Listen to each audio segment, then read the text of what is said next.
사도 바울을 만납니다. 사도 바울이 저와 여러분에게 고린도후서 6장에 있는 말씀을 통하여 하나님의 은혜를 헛되이 받지 말라. 정말 귀한 것이 얼마나 귀한 것인지, 얼마나 값진 것이 얼마나 값진 것인지, 얼마나 영광스러운 것이 얼마나 영광스러운지를 때로는 우리는 잊어버리고 산다라는 것이죠. 하나님이 내게 주신 은혜가 그렇게 귀함에도 불구하고 그 은혜를 잊어버리고 살 때가 많이 있다라는 겁니다. 바울 사도는 말합니다. 우리가 하나님과 함께 일하는 자로서 너희를 권하노니 하나님의 은혜를 헛되이 받지 말라. 교회에는 두 부류의 사람들이 있습니다. 똑같이 하나님 앞에 예배드리고 똑같은 말씀을 듣고 똑같은 찬양을 하고 하나님 앞에 기도를 합니다. 그런데 어떤 사람은 회복의 역사가, 어떤 사람은 치유의 역사가, 어떤 사람은 축복의 역사가, 어떤 사람은 응답의 역사가 일어남에도 불구하고 어떤 사람은 여전히 지쳐있고 어떤 사람은 여전히 할 수 없다라고 교회는 나와 앉아있지만 절망 가운데 빠져있는 사람도 있습니다. 어떤 사람은 열매가 나타나기 시작합니다. 달마다 하나님께서 새 과실을 먹게 하리라고 하신 말씀대로 우리 은혜 제일교회는 늘 강조하며 하나님 앞에 말씀을 선포할 때마다 하나님 오늘 또 이 말씀 선포되어지는 말씀을 통하여 하나님의 생명의 열매가 어떻게 다같이 시작 주렁주렁 이렇게 열매가 맺히기를 그렇게 선포하였음에도 불구하고 어떤 사람은 열매가 주렁주렁 열리는 경우가 있는 반면에 어떤 사람은 열매가 열기는 열었다가 주렁하다가 뚝 떨어져 버리는 이런 경우도 없잖아 있는 것을 우리는 봅니다. 무슨 차이일까요? 이럴 때마다 예배 중에는 뜨거워지는데 정작 내 삶을 돌아보면 예수가 계시지 않다라는 것이죠. 예배는 왔습니다. 교회는 왔습니다만 하나님의 말씀이 내 안에 역사하지 않는다라는 겁니다. 사랑하는 성도 여러분, 오늘 우리는 하나님의 말씀을 들을 때에 사람의 말로 받지 아니하고 하나님의 말씀으로 받을 때에 역사하는 힘이 크니라. 오늘도 하나님이 내게 주시는 말씀으로 주님 내게 이 말씀을 통하여 깨닫는 은혜를 주시옵소서. 이 말씀이 내 삶의 내 생활 가운데 스며들게 하옵소서. 이런 축복의 시간이 되시기를 주의 이름으로 축복합니다. 말씀에는 감동이 있는데 현실 앞에 가면 세상 가운데 가면 또 무너지고 또 무너집니다. 그러나 하나님은 은혜를 쏟아 부어 주셨는데 아무런 삶의 변화가 일어나지 않고 있을 때에 우리는 종종 이렇게 이야기합니다. 내가 은혜가 부족한가 보다. 하나님이 내게는 은혜를 적게 주시나 보다. 하나님은 편애하시나 보다. 누구는 사랑하고 누구는 미워하시나 보다. 하나님은 그런데 그거는 맞거든요. 하나님이 은혜 받을 만한 자에게 하나님이 은혜 주시는 하나님. 하나님이 긍휼을 베풀 만한 자에게 긍휼을 베푸시는 하나님이십니다. 그런데 우리 속에는요, 성경을 통하여 볼 때에 6장 1절 말씀을 통하여 은혜의 문제가 내게 부족함도 있지만 더 중요한 원인은 어디 있느냐? 이 문제는 하나님의 은혜를 얼마나 내가 많이 간직하고 하나님이 내게 부어주신 그 은혜를 얼마나 내가 기억하고 하나님이 내게 주신 그 은혜에 대하여 얼마나 보답하려고 노력했느냐에 따라서 열매가 달라진다라는 것을 말하고 있습니다. 바울 사도는 이 문제를 향하여 직접적으로 처방을 내립니다. 6장 1절 말씀에 내가 너희를 권하노니 하나님의 은혜를 헛되이 받지 말라라고 이야기합니다. 고린도 교회는 예배가 없어서 무너진 것이 아닙니다. 고린도 교회는 말씀이 없어서 무너진 것이 아닙니다. 은사가 없어서 무너진 것이 아닙니다. 하나님의 은혜가 고린도 교회 성도들의 삶 가운데에 스며들지 않았기 때문에 문제가 생겨진 것입니다. 그래서 바울은 명령이 아니라 오늘 고린도후서 6장에 있는 말씀을 통하여 애절한 심정으로 애끓는 심정으로 고린도 교회를 향하여 은혜를 받았으면 은혜대로 살아라. 하나님이 그렇게 놀라운 은혜를 주셨거들랑 그 은혜를 잊지 말고 이 모든 것은 하나님으로부터 났습니다라고 고백하면서 하나님의 은혜로 살아라고 이 말씀을 주셨는데, 이 말씀이 2000년 전의 말씀이 아니라 오늘 또 바로 우리 은혜제일교회 성도들을 깨우기 위하여, 한국 교회를 깨우기 위하여 하나님께서 이 말씀을 주신 줄로 믿습니다. 우리는 이 말씀을 통하여 하나님의 은혜가 어떻게 헛되게 만들어지는지, 어떻게 은혜가 내 삶으로 이어질 수 있는지, 어떻게 은혜가 고난 속에서도 하나님의 은혜로 말미암아 승리로 바뀌어지는지를 살펴보고자 합니다. 첫 번째, 우리는 하나님의 은혜는 말이 아니라 내 삶으로, 예수 믿는 하나님의 자녀들의 삶으로 증명이 된다라는 것을 3절과 4절에 기록하고 있습니다. 사도 바울은 3절에 우리가 이 직분이 비방을 받지 않게 하려고 무엇에든지 아무에게도 거리끼지 않게 하라고 말씀을 합니다. 하나님의 은혜는요, 말이 아니라 내 삶으로 증명이 되어야 된다라는 것입니다. 은혜는요, 예배 중에 감정보다도, 기도 중에 눈물보다도, 회개 중에 뜨거움보다도 내 생활 가운데에 내 삶의 태도가, 예수 믿는 자의 태도가 만들어졌느냐 만들어지지 않았느냐, 저분은 분명하게 교회 다니는 분인 줄로 알고 있음에도 불구하고 어찌하여 교회 다니는 사람보다도 더 악하고 교회 안 다니는 나보다도 주일날 더 주일날 안 가고 다니는지 안 다니는지 구분이 될 수 없을 만큼 아무런 차이가 없다라는 겁니다. 그래서 분명하게 사도 바울은 이 직분이 비방을 받지 않아야 됩니다. 예수 믿는 자들이요, 교회 다니는 자들은요, 하나님의 자녀들이라고 하면 이방인들에게 비방거리가 되지 않아야 합니다. 예수 믿는 사람이 저렇다라고 하는 손가락질을, 비방을 받지 않도록 하라고 이야기합니다. 은혜가 있는 사람은요, 마태복음 7장 20절에 보면 예수님이 분명하게 말씀합니다. 그들의 열매로 그들을 알리라. 우리에게는 열매가 맺히는 것을 보면 그가 얼마나 예수 그리스도와 함께 살아가고 있는가라고 하는 것은 그들의 열매로 그들을 알리라고 이야기했습니다. 열매가 없는 삶이라고 하는 것은 하나님의 은혜가 없는 것이 아니라 하나님이 매 순간순간마다 오늘 숨을 쉬고 살아가는 이 순간마저도 하나님께서는 저와 여러분에게 은혜를 주셨기 때문에 숨을 쉬고 하나님을 아버지라 부르고 하나님 앞에 기도할 수 있는 것입니다. 그러나 은혜 받은 후에 우리가 변해야 되는 것은요, 세상적인 가치관이 아니라 성경적인 가치관으로 변해야 됩니다. 성경적인 가치관이라고 하는 것은 내 중심이 아니요 하나님의 말씀 중심은 삶을 우리는 성경적인 가치관이라고 이야기합니다. 세상적인 가치는요, 오로지 돈에 대한 것, 돈이 많이 있느냐 없느냐, 세상에서 출세했느냐 하지 못했느냐, 세상에서 명예가 있느냐 없느냐, 이 모든 것들로 세상은 평가를 합니다. 높은 자리에 있고 국회의원이다라면 그냥 엄청나게 그런 줄 알지만요, 우리는 예수 안에 있는 자들은 세상적인 이런 가치관을 따라가는 것이 아니라 하나님의 성경적인 가치관이라고 하는 것은 예수님의 생명의 가치를 이야기하는 겁니다. 우리 주님이 이 땅에 오실 때에 우리 주님이 우리를 구원하시기 위하여 명예를 추구하신 것이 아닙니다. 이 나라의 왕으로 오셨는데 우리의 영혼이 죽을 수밖에 없는 그 생명을 살리기 위하여 주님이 이 땅에 오신 것이지, 명예를 얻고 높은 자리에 있고 돈을 모으고 이런 것으로 평가받기 위하여 오신 예수님이 아니다라는 것이죠. 열매라는 것은요, 우리가 말투입니다. 내 가치관입니다. 내 태도입니다. 예수 믿는 사람들이라고 하면 은혜 받은 사람에게는 삶의 방향이 바뀌는데 말투가 바뀌어. 말하는 것이 이전에는요, 예수 믿지 않았을 때는요, 한마디 내뱉으면 그냥 톡톡 쏘고 한마디 내뱉으면 땡벌이 돼갖고 날아다니다가 그냥 한마디 하면 톡 쏘고 나면 얼굴이 그냥 눈이 그냥 이렇게 부어오르고 그 한마디에 죽을 수밖에 없는 거잖아요.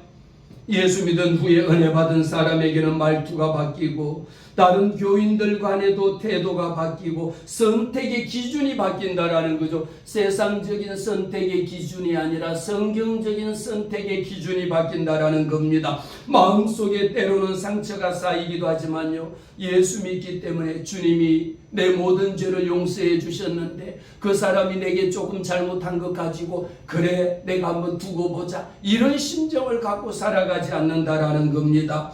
은혜는요, 마음의 감동이 아니라 삶의 변화가, 여러분 오늘 이 시간에도 말씀을 듣고 찬양하고 뜨겁게 기도하고 찬양할 때에 하나님이 저와 여러분에게 은혜 부어주시는 것, 이 한 시간에도 하나님의 은혜가 넘치잖아요. 이 은혜를 교회 안에서만 끝내버리는 것이 아니라 내가 받은 은혜를 밖에 가서 우리 가정에 가면은 예수 믿는 우리 엄마가 달라졌어요. 예수 믿는 우리 아빠가 달라졌어요. 예수 믿는 우리 아이가 변했습니다. 달라졌습니다. 이런 일들이 우리 가운데에 하나님의 은혜가 있느냐 없느냐 나타나질 수 있는 겁니다. 말씀을 드립니다. 내가 은혜 받은 사람인지 확인할 수 있는 방법이 있습니다. 내 삶이 누군가를 걸려서 넘어떨어지게 하고 누군가를 넘어지게 만드는 그 일에 앞장서고 있다라면 주일날 예배만 달려와서 교회 안에서만 은혜를 받았을 뿐이지 이 은혜가 흘러내려가지를 못하는 겁니다. 늘 제가 말씀 가운데 강조하는 것이 있죠. 하나님 앞에 나와서 기도할 때에 우리의 묶여있는 것이 풀어지는 역사가 있게 해달라고 기도합니다. 또 하나는 뭡니까? 닫혀있는 것이 열어져야지, 우리의 모든 것이 닫혀있는 문들이 열려야지. 또 하나 뭡니까? 시작. 막혀있는 것이 어떻게 뻥 하고 뚫어져야지. 하나님의 말씀을 듣는 막힌 귀가 하나님의 말씀을 들을 때에 이 귀를 열어주시사 하나님 내 어두워진 내 눈을 열어 하나님의 말씀을 보게 하시고 내 막혀진 귀를 열어 하나님의 말씀을 듣게 하시고 봉해진 입을 열어서 나가서 우리가 엄청나게 신학적으로 중요한 교리를 설명하는 것이 아니라 단 한마디입니다. 나랑 같이 교회 나가, 나랑 같이 예수 믿어. 이 한마디에 하나님의 성령이 역사하신다는 이 사실은 내게 은혜가 있으니까 이 은혜를 흘려내려 보내야 되는 겁니다. 여러분 예수 믿은 후에 우리의 삶을 점검해 보면요, 하나님께서 막혀있던 것이 뚫어져야지, 묶여있는 것에서, 죄에 묶여있는 것에서 풀어지는 역사가 있어야지. 나가고 싶어도 문이 닫혀서 열리지 않아서 못 나간다면 문이 열어져야 나갈 것 아닙니까? 이 한 시간에도 하나님의 말씀을 통하여 우리가 닫혀있는 것이 열어지는 축복의 시간이 될 줄로 믿습니다. 은혜 받은 사람은요, 나로 인하여 다른 사람을 살립니다. 나로 인하여 누군가 널 위하여 기도하네, 누군가 나를 위하여 기도하고 누군가 이 시간에도 우리 은혜 제일교회를 위하여 이 부족한 종을 위하여 기도하는 사가 있고 이 종 마찬가지로 우리 성도들을 위하여 나라와 민족을 위하여 하나님 앞에 기도할 때에 이 기도는 무엇입니까? 사람의 생명을 살리는, 하나님의 앞으로 영혼을 구원하는 이런 자는요, 하나님의 받은 은혜를 흘려내려 보내는 겁니다. 여러분이 받은 그 은혜를 나 혼자만 간직하고 있는 것이 아니라 이 은혜가 어디에 흘러 들어가야 되느냐? 가장 첫 번째는 누구에게? 우리 가정에, 내 삶 속에 흘러 들어가면요, 하나님이 정결케 하시는 역사가, 하나님이 새롭게 하는 역사를 이루어 주시기 때문입니다. 그러나 우리는 정반대로 교회 나와서 은혜는 많이 받고 돌아갑니다만 다른 사람들에게 오히려 예수 믿는 사람들이 저렇다라고 하는 손가락질 받는 것이 있다라면 내 말 한마디 하는 것도 우리 가족에게도 내 만나는 친구들에게도 이왕이면 예수 믿는 사람답게, 예수 믿는 사람답게 은혜를 흘려보내는 그런 말이 되기를 바랍니다. 예수님이 이렇게 말씀하신 이유가요, 예수님이 어떤 말씀하셨느냐? 마가복음 9장에 보면 이 작은 자 중에 하나라도 실족하게 하면 차라리 연자 맷돌을 메고 바다에 던져지는 것이 낫다라고 이야기했습니다. 교회 안에서도 마찬가지입니다. 그래서 저는 늘 말씀을 드리는 거예요. 예수 믿은 자의 은혜를 어떻게 흘려보내느냐. 시기하지 아니하고 질투하고 원망하고 불평하는 거요. 이 모든 것들은 은혜를 받았지만 받은 은혜를 왕창 쏟아버리는 것이 시기하는 거요. 질투하는 것이요. 원망하는 것이요. 불평하는 것이고 남의 말하는 것이거든요. 이거를 하지 말아야 되는 겁니다. 왜 그렇게 하나님의 그 고귀한 은혜를 하나님이 주셨음에도 불구하고 입만 열면 불평하고 원망하고 시기하고 질투하느냐 말이에요. 사단 원수 마귀의 앞잡이가 돼서는 쓰겠느냐 말이에요. 입만 열면 뭐 해야 됩니까? 세 가지 시작. 기뻐하고 감사하고 즐거워하는 것. 하나님 앞에 온전히 하나님 오늘 또 기뻐하며 예배할 수 있는 이 은혜를 주셔서 감사합니다라며 우리 하나님 앞에 은혜를 나누는 사람이 되어야 됩니다. 은혜 받은 사람은 어떻습니까? 축복의 통로가 되는 사람이 나로 인하여 그 사람이 들어가면요. 나로 인하여 기뻐하고 즐거워하고 감사가 넘치는 사람이 은혜 받은 사람입니다. 축복의 통로가 되는 겁니다. 그러나 하나님이 주신 은혜를 사도 바울은 말합니다. 이 은혜를 헛되이 받지 말라. 은혜를 헛되이 받은 사람은요. 은혜를 받기는 하지만 삶의 속에서 방해거리가 되는 겁니다. 말은 은혜로운데 행동으로 상처를 주면요. 하나님의 은혜를 헛되이 받는 겁니다. 예수 믿는 저와 여러분들이 교인들로서요. 하나님의 성경적인 가치관으로 그렇게 오랫동안 신앙생활하고 그렇게 오랫동안 교회에 나오고 했다라면 삶이 변하지 말라 하더라도 예수 중심으로 삶이 변할 수밖에 없는 겁니다. 내 삶의 가치관이 세상 가치관에서 예수 중심으로 바뀔 수밖에 없는 것이거든요.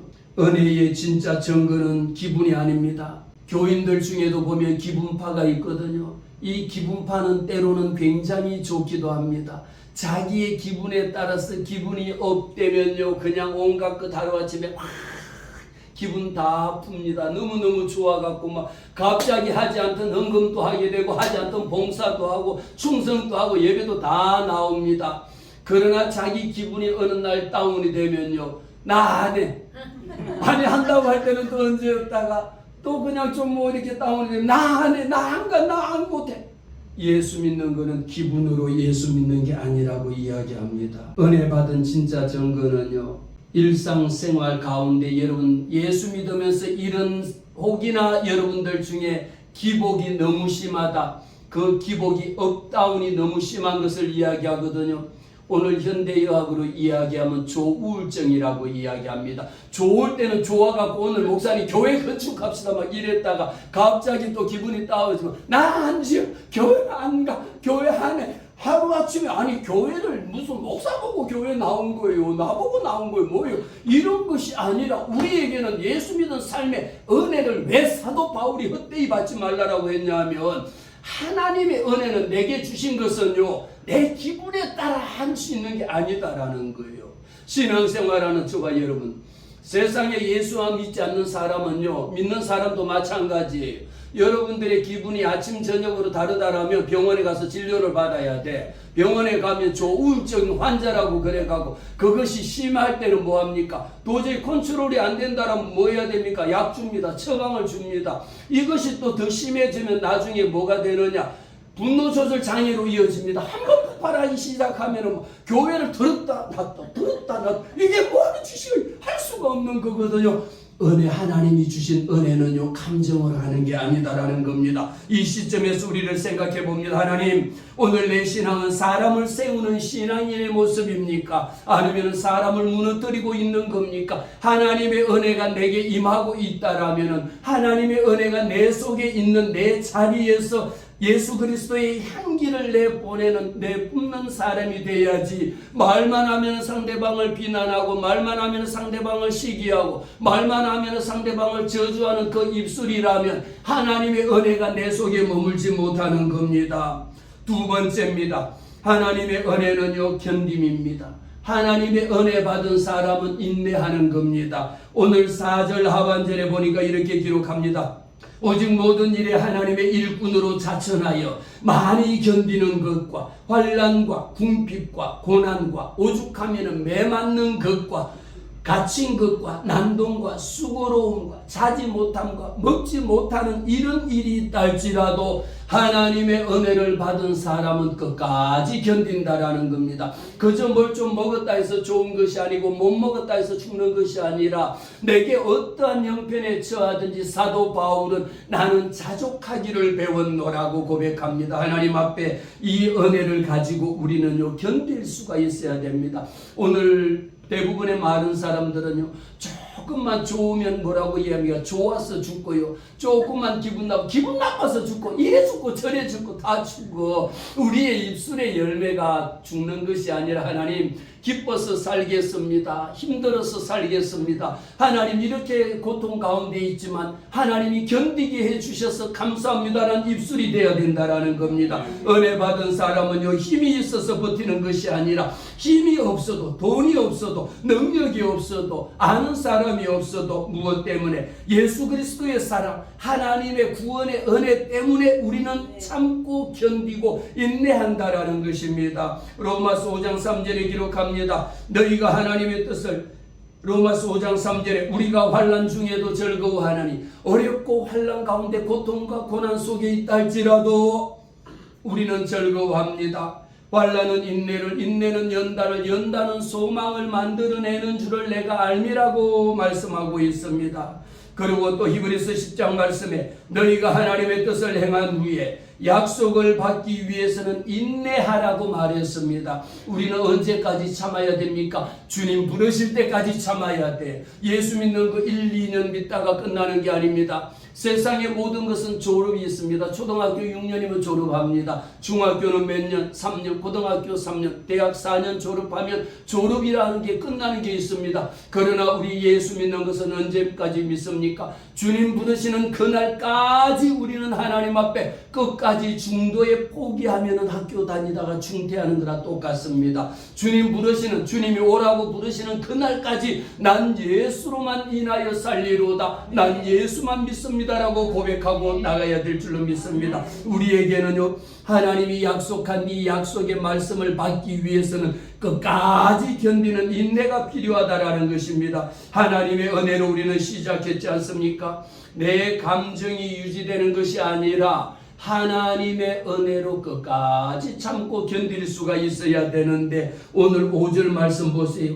이렇게 매맞고 갇히고 이렇게 수고롭고 자지도 못하고 먹지도 못하는 가운데서도 이것은요 이 말씀을 사도 바울은 왜 했느냐? 내가 먹지도 못하고 심지어 매를 맞고 돌에 맞아 죽을 뻔하였음에도 불구하고 내가 견딜 수 있었는 것은 무엇 때문에 견딜 수 있었습니까? 하나님이 내게 은혜 주셨으니까 견딘 거예요. 사도 바울이 능력이 있어서 견딘 것이 아니라, 바울 사도가 무슨 슈퍼맨이라서 매를 맞고도 안 죽은 것이 아니라 하나님이 견딜 수 있는 은혜를 주셨기 때문에 견딘 것입니다. 우리는 은혜는요 문제를 없애는 것이 아닙니다. 문제 속에서도 살아계신, 문제보다 크신 하나님을 바라보는 겁니다. 오늘도 우리 앞에 펼쳐져 있는 수많은 문제가 있지 않습니까? 이 문제 속에 우리가 좌절하고 낙심하고 포기해버릴 것이 아니라 문제보다 크신 하나님, 할렐루야. 우리 큰 소리로 한번 하십시다. 문제보다 크신 하나님, 문제보다 크신 할렐루야. 문제보다 크신 하나님을 바라볼 때에 하나님께서 때가 되면 이루시리라. 때가 되면 하나님이 이 모든 문제를 응답해 주실 줄로 믿습니다. 우리 주님 또 누가복음 22장에 말씀하셨습니다. 아버지여 내 뜻대로 마옵시고 아버지의 뜻대로 되기를 원합니다라고 말했습니다. 저와 여러분이 40일 기도학교를 통해서 배울 때에 기도는 무엇이냐? 하나님 오늘 이거 만들어주세요, 오늘 이 일 이루어주세요 라는 것이 아니라 하나님 앞에 우리의 필요한 것을 주님 앞에 구했습니다. 그렇다 할지라도 하나님 내 뜻대로 마옵시고 아버지의 뜻대로 주님이 이루어지기를 원하나이다. 이러는 것이 기도라고 우리는 말씀을 드렸습니다. 6절에 보니까 깨끗함과 지식과 오래 참음과 자비와 성령의 감화와 거짓이 없는 사랑이었습니다. 우리 앞에 고난이 깊어진다 할지라도 예수 믿는 한 사람 한 사람의 성품 자체가 무너지지 않는 거룩함이 있어야 된다라는 겁니다. 때로는 예수 믿는 사람들 속에 억울한 일을 당할 때도 많이 있거든요. 당장이라도 쫓아나가서 복수하고 싶은 그런 사람, 그런 일들도 있습니다. 거절당했는데도 관계를 끊지 아니하고요. 손해를 보는 것 같아도 오히려 하나님 앞에, 다른 사람 앞에 내가 손해를 보고 야단을 맞았음에도 불구하고 오히려 더 베푸는 사람들도 있습니다. 이것이 은혜의 사람입니다. 교회는 다니는데 어찌된 일인지 시장에만 가면은 이거 하나에 2,000원이요. 그럼 아니요, 1,500원에 주세요. 아주 깎는 데는 무슨 선수고 도사가 돼가지고 뭐 파는 데만 가면 그냥 10,000원이에요. 그럼 아니 9,000원. 아니 무슨 그냥 그렇게 깎는 은사가 있는지 몰라. 성경에 없는 그런 깎는 은사를 여러분 하지 마시고요. 이거 얼마예요? 10,000원요. 그럼 예, 10,000원 드리고 500원은 더 드리지 못할 망정 그렇게 악착같이 그렇게 깎는지 몰라. 행여라도 여러분 다 시장에서 우리 여기 동부시장에서 저만 나거들라 깎다가도 아우 10,000원요, 11,000원 드리시기를 바래요. 깎지 마시기를 바래요. 왜냐, 우리에게는 이런 부분들이 로마서 12장에 있는 말씀을 통하여 악에게 지지 말고 선으로 악을 이기는 방법이거든요. 우리가요 이길 수 있는 방법은 악을 악으로 대하는 것이 이를 이로 대하는 것이 아니라 악을 선으로 대하면요 결국은 누가 이깁니까? 선이 이깁니다. 제 아무리 악한다 할지라도요 거기에 베풀어주고 사랑을 심으면요 때가 되면 할렐루야 하나님이 때가 되면 이기게 하시고 때가 되면 거두게 하시고 때가 되면 하나님이 모든 것을 다 이루시게 하나님이신 줄로 믿습니다. 하나님의 은혜는요 주먹을 움켜쥐는 이런 것이 아닙니다. 아우 저걸 그냥 이게 아니라 하나님의 은혜를 받은 사람은 움켜진 주먹을 피도록 만들어 내꺼 아니면 안 되다라고 이러던 사람이 하나님의 은혜를 받은 사람은요 아니요 가지세요 이렇게 해서 베푸는 사람이지. 아니 그렇게 장로님이라며요. 그런데 왜 이렇게 많이 깎아요? 그때 그제서야 아이고 내가 잘못했구나. 그때 가서 후회하면 더죠. 예수 믿는 사람들에게 은혜 받은 사람은 움켜쥐고 주먹을 쥐고 이러는 것이 아니라 은혜 받은 자는 어떻게 하느냐? 움켜진 주먹을 피는 겁니다. 손을 피는 겁니다. 조금 잘못하면 어떻습니까? 조금 실수하면 어떻습니까? 조금 못하면 어떻습니까? 조금 늦으면 어떻습니까? 모든 꽃이 봄에만 피는 게 아니거든요. 꽃은 봄에 피는 꽃도 있고 여름에 피는 꽃도 있고 가을에 피는 꽃도 있고 겨울 눈 속에 피는 꽃은요 봄에 피는 꽃보다 더 아름답습니다. 여러분 꽃이 피는 거 아시죠? 흔들리지 않고 피는 꽃이 어디 있어? 우리의 신앙생활도 흔들리지 않고 믿음 지키는 게 쉽지 않아. 흔들리기는 할지라도 바람 부는 대로 흔들릴지라도 중간에 꺾이지 않아야지. 어떤 이유를 막론하고 흔들리면서 피는 그 가을에 지금 가을인데 코스모스 향기가 얼마나 진동하지 않습니까? 그 가냘픈 코스모스가요 바람 불면 꺾이고 그냥 바로 꺾어져 버릴 것 같은데 흔들리면서 꺾이지 않잖아. 예수 믿는 사람은 어떤 이유가 있더라도 끝까지 견딜 수 있는 이런 것이 우리에게는 필요하다라는 겁니다. 우리에게 세 번째는 무엇입니까? 우리가 하나님께서 사도 바울을 통하여 말씀을 주실 때에요 하나님의 은혜를 받은 사람은 중간에 포기하는 사람이 아니라는 겁니다. 바로 세 번째 말씀이 하나님의 은혜를 받은 사람은 하나님 앞에 예수 이름으로 끝까지 승리하는 사람인 줄로 믿습니다. 바울은 은혜를 받은 사람의 삶을 역설적으로 파라독스로 말합니다. 우리가 여기에서 파라독스라고 하는 역설적인 이야기라고 하는 속에는요 겉보기에는 서로 모순이 되어 보이지만 그 속에 들어가 보면 얼마나 더 깊은 진리와 그 속에는 얼마나 더 깊은 실체가 담겨있는 표현 방법을 역설적으로 표현하면 나 권사님 싫어요. 그런데 너무 사랑해요. 이런 것이 우리가 역설적이라고 이야기하는데 겉으로는 실패 같아 보이지만 하나님 안에서는 승리하는 사람이 바로 예수 안에 은혜 받은 자의 삶이라는 겁니다. 그것을 사도 바울은 오늘 말씀합니다. 오늘 말씀 속에 8절에 보니까 이렇게 기록합니다. 7절 말씀에 봅니다. 진리의 말씀과 하나님의 능력으로 의의 무기를 좌우에 가지고, 그러면은 목사님, 우리가 은혜 받은 사람답게 살아갈 수 있는 방법은 뭡니까? 어떻게 해야지 은혜 받은 사람만큼 그렇게 견디고 참고 버틸 수가 있느냐라고 이야기했을 때는 바로 8절에 7절에 있는 진리의 말씀과 하나님의 능력으로 의의 무기를 삼아야 되는데, 왜 우리 은혜 제1교회에서 모든 성도들이, 예수 믿는 사람들은 하나님의 말씀, 성경 말씀을 읽으라고 말씀을 그렇게 강조하느냐라면, 바로 하나님의 말씀이 무엇이냐? 진리의 말씀이 있어야 되거든요. 진리의 말씀이 있어야 흔들리지 않는 거지. 진리의 말씀이 없으면 흔들릴 수밖에 없고, 꺾일 수밖에 없고, 시험에 들 수밖에 없고, 넘어질 수밖에 없고, 망할 수밖에 없고, 병들 수밖에 없다라는 거예요. 하나님의 진리의 말씀은 뭡니까? 진리를 알지니 진리가 너희를 자유케 하리라. 진리가 무엇입니까? 예수님을 알지니 예수님이 너희를 자유케 하리라 하거든요. 예수님은 누굽니까? 말씀으로 오신 예수 그리스도입니다. 그런데 교회 다니는데 어찌하자고 그렇게 오랫동안 예수 믿으면서 성경 한 번 안 읽고 성경 한 번 안 가지고 다니면서 무엇을 안다라는 거예요. 학생이 교과서를 안 가지고 학교 가는 것하고 똑같다라고 지난주에도 말씀을 드린 거예요. 왜 말씀을 드리느냐? 진리의 말씀이 내 속에 있을 때에 하나님의 능력이 내 속에 나타나는데, 이 능력은 무엇이냐? 의의 무기로 좌우에 가지고, 말씀이 없으면, 말씀을 모르면 안 된다라는 겁니다. 이것이 있는 자에게 하나님의 은혜가 지속이 되고, 이 하나님의 말씀이 있는 자에게 생명의 역사가, 살아나는 역사가 있다라는 겁니다. 그러면서 사도 바울이요, 예수 믿는 자는 겉보기하고 다르게 무엇이 있어야 되느냐? 예수 이름으로 이기는 역사가 있어야 돼. 예수 믿는 사람은 사단 원수 마귀의 게임에 딸려서 넘어가는 것이 아니라, 예수 믿는 사람은 예수 이름으로 이겨야 되거든요.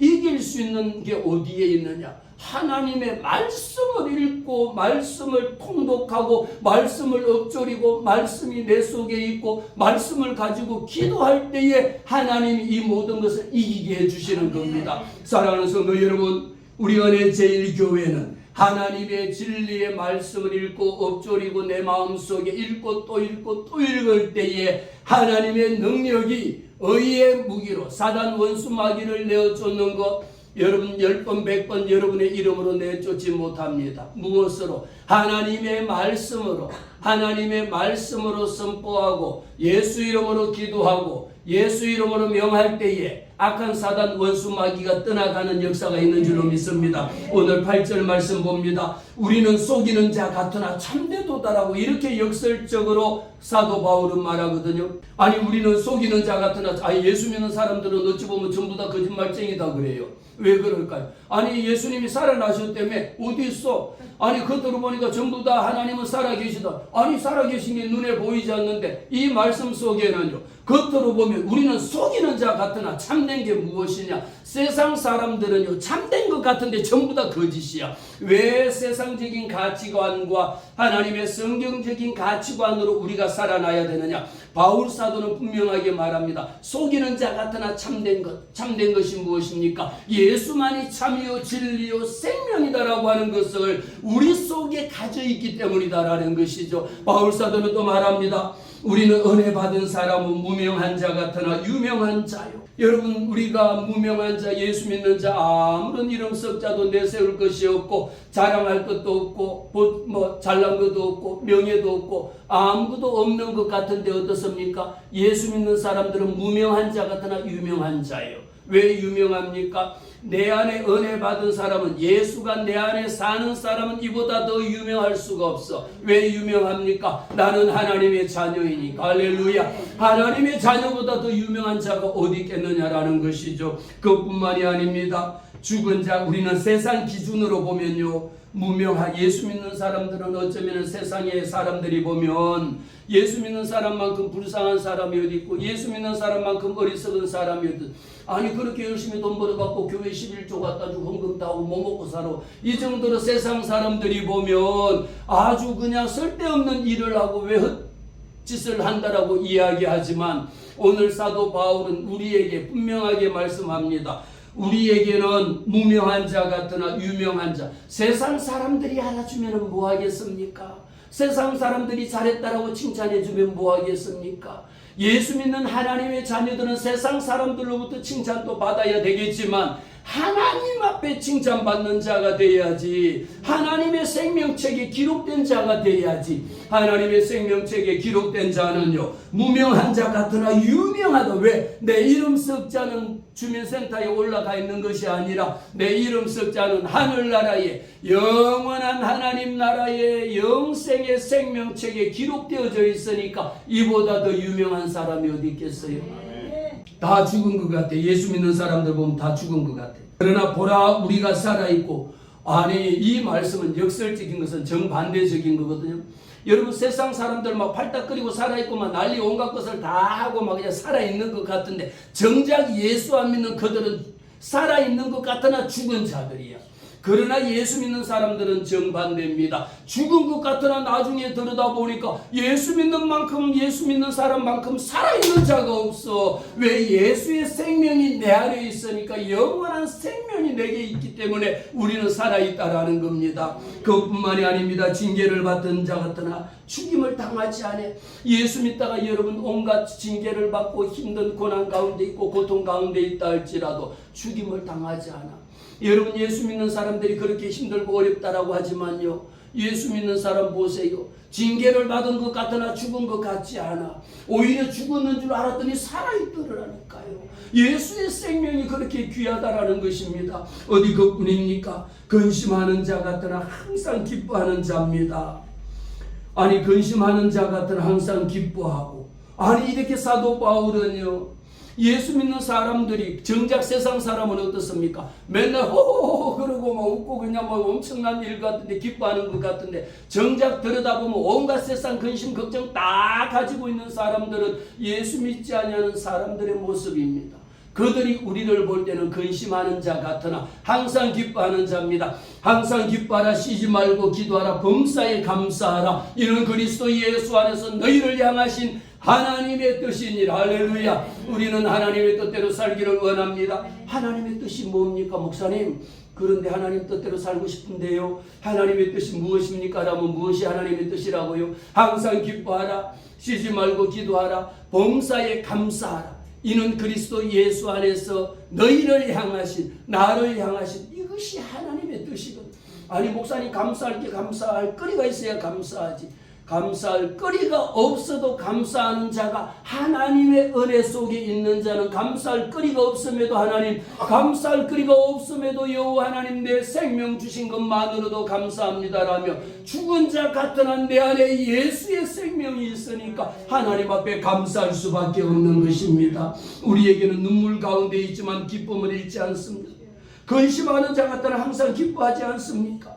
시편 30편에 기록합니다. 밤에는 울음이 깃들일지라도 아침에는 기쁨이 오리로다. 우리가 눈물 짓는 거 여러분 평생 눈물 짓지 않습니다. 하나님 앞에 나와서 주여, 이 눈물을 주님이 거두어 주옵소서. 내 눈물로 씨를 뿌리는 것이 기쁨의 단을 거두게 하옵소서. 하나님 앞에 기도한 저 내 눈물이 변하여 기쁨으로 단을 거두리로다. 할렐루야. 새벽부터 일한다 할지라도 하나님, 이것이 기쁨으로 거두게 하옵소서. 때가 되매 이루리라, 때가 되매 거두리라, 때가 되매 응답하리라, 때가 되매 하나님의 축복이 임하는 줄로 믿습니다. 우리에게는 무엇입니까? 가난한 자 같으나 많은 사람을 부유케 하고, 세상에 돈을 많이 가져야지 많은 사람들을 구제할 수 있는 것이 아닙니다. 세상 사람들은 겉으로 볼 때는 전부 다 부자 같아요. 엄청난 부자 같습니다. 그러나 예수 믿는 사람들을 보면 사도 바울은 역설적으로 말씀하기를, 가난한 자 같으나 이보다 더 부유한 자가 없다라고 이야기했습니다. 사도 바울은 가진 것이 아무것도 없었습니다. 집이나 재산이나 모든 것들인 게 다 없었다 할지라도 누구보다 사도 바울은 많은 사람들을 살리는 부유한 자였습니다. 생명을 죽이는 자가 아니라 자기의 죽음을 무릅쓰고도 생명을 살리는 그 일에 쓰임받은 자가 사도 바울임을 우리는 기억합니다. 사도 바울은 사람들에게 돈을 주고 돈으로 구제를 한 것이 아닙니다. 예수의 복음으로, 예수의 생명의 말씀이 있으면 살아나는 역사가 있는데, 가난한 자 같으나 많은 사람을 부유하게 합니다. 고린도후서 8장 9절 말씀에도 우리 속에 그리스도의 은혜가 너희를 부요케 하리라. 예수 그리스도의 은혜가 저와 여러분 속에 있을 때에 부유함을 느낍니다. 돈이 많다 해서 여러분 우리의 마음속에 부유한 게 아니고, 돈이 없다 해서 우리가 부유하지 않는 게 아니라, 돈이 없을지라도 난 여호와 하나님으로 인하여 기뻐하고요, 여호와 하나님으로 인하여 감사하고요, 여호와 하나님으로 인하여 즐거워하는 사람이 누구냐? 하나님의 은혜 받은 자. 할렐루야. 은혜 받은 자는 난 여호와 하나님으로 인하여 기뻐하고 즐거워하고 감사하는데, 내가 가진 것이 다 없다 할지라도 오직 난 여호와로 인하여 기뻐하리로다. 사도 바울에게는 무엇이 있었습니까? 예수 그리스도의 생명이 있었고요, 사도 바울에게는 성령의 역사가, 불같은 성령의 역사가 있었고, 사도 바울의 심정 속에는 예수의 복음이 가득 차 있었다라는 겁니다. 하나님의 약속이 있었습니다. 하나님의 영원한 천국이 사도 바울 마음속에 있었기 때문에 사도 바울은 가난한 자 같으나 많은 사람을 부유하게 한 자요, 사도 바울은 가난한 자 같으나 많은 사람을 예수께로 인도하는 이 복음을 전한 자가 되었습니다. 아무도 없는 자 같으나 모든 것을 가진 자였습니다. 오늘 결론입니다. 하나님의 은혜는 감동이 아니라 내 삶으로 이어질 때 완성이 된다라는 겁니다. 오늘 예배 와서 한번 은혜 받고 끝나버리는 것이 아니라, 하나님이 내게 주신 이 은혜를 내 가슴에 품고 내가 먼저 변화되고, 내 가정이 변화되고, 내 사업장이 변화되고, 우리 교회가 변화되고, 사회가 변화되는 이런 역사가 있다라는 겁니다. 바울은 고난 가운데서도요, 절망 가운데서도, 배고픔 가운데서도, 감옥 속에서도, 오해를 받고 돌에 맞아 죽을 뻔한 그 가운데에서도 하나님 앞에 기도하고 감사한 것입니다.